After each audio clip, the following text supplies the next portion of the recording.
bira ni ibintu bigoye cyane mwa kino gihe mugabo birashoboka. Biragoye ariko birashoboka kubera leta ni ikintu gishobora gukura uburyo ahantu henshi bivanye n'ico leta yahaye yashize imbere icyo twita amapriorite. Mugabo mbanze nibutse muri rusangi yuko igihugu cy'u Burundi ubu giheranye amamiliyaridi arenga ibihumbi 3 by'amafaranga y'amarundi 3 miliyari. Murumva rero ko ayo mafaranga ari amafaranga menshi cyane. Mu mahera rero leta iheranye harimwo mwayiheraniye inzego nk'izo za onatere n'izindi nka regidezo, kubera leta y'u Burundi niyo mu ry'amadeni wa mbere, kandi ikaba umuntu atariha amadeni. Ni ikintu rero kitari ciza na gatoya. Mugabo kandi murazi yuko iheranya amadeni yo mu gihugu ikagira n'amadeni yo hanze. Ayo madeni yose rero numuruho numunaniro ku gihugu ukomeye cyane.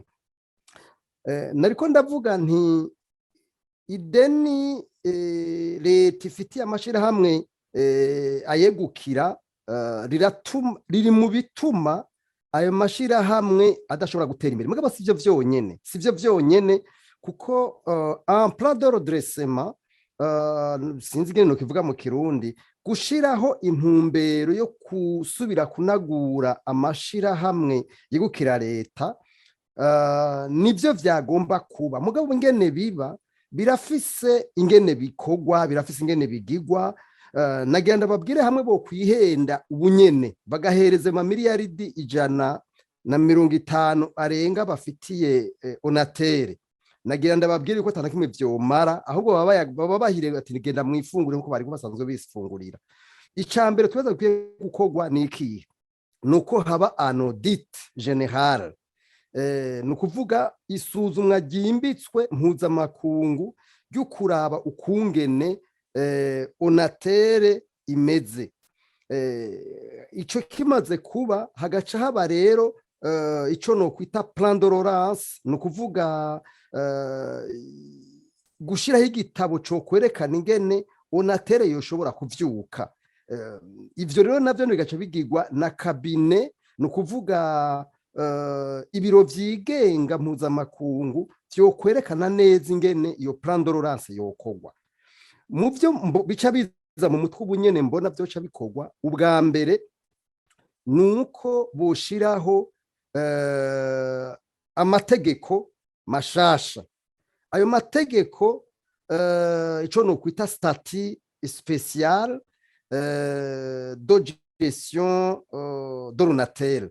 Iyo statut spécial rero yoca yerekana ingene ibintu vyose vyogenda. Havuye hiyo statut nukuvuga amategeko, hoca haza handi mategeko yico no kwita code de procédure administrative, financière, comptable, harimo n'amaplan y'ukungena amasoko atangwa, ingene ibintu byose bigenda vyizwe n'abahinga mu mugore apana aba milita b'imigambwe. Ico kikaba ikintu ca kabiri cokogwa. Ica gatatu coca gikogwa nuko abantu bose boca basubira kwangajwa gushigwaho bashasha, boshiraho abantu bashasha, n'aba aye bakozi barimwo bashasha bashika 600 bojamwe. Mugabo nabone bose bakubara kwita bushasha, bagashiraho ivyo no kwita critère strict, no kuvuga ibintu bihambaye cyane bifatigwa ko vyotuma onatere ishobora kuzuka, kuko isani yapfuye mu bisanzwe igaca isubira kuzuka. Hanyuma abo bakozi bagaca bagira ivyo, bagaca basinya ivyo bitari acte d'engagement. Nshatse kuvuga abakozi rero vyohera ku muyobozi mukuru. Twe tubona ahubwo ko borondera umunyamahanga ubwa mbere ya nono bakagira uwo no kwita un expert international, bakamuha nk'imyaka 5 akaza agashira ku murongo onatere. Hama abantu bose bo barokrite muri onatere guhera ku muyobozi mukuru gushika ku bayobozi b'ibisata ukaja ku bandi bose boshiraho ivyo no kwita ibibazo, les concours, boshiraho ibibazo ntihagire umuntu n'umwe asubira kuja umugabo bakagira manda kubera nk'abamandateri bakabanome babanje gukora ibibazo atari vya bindi baza kuyora abantu mu migambwe kubera bagize birutse cyane bakotije menshi bagize ibi mugabo bakabarokrita bivanye n'ivyo bashoboye. Ivyo nivyo vyonyene bishobora gutuma onatere ishobora kuba sove.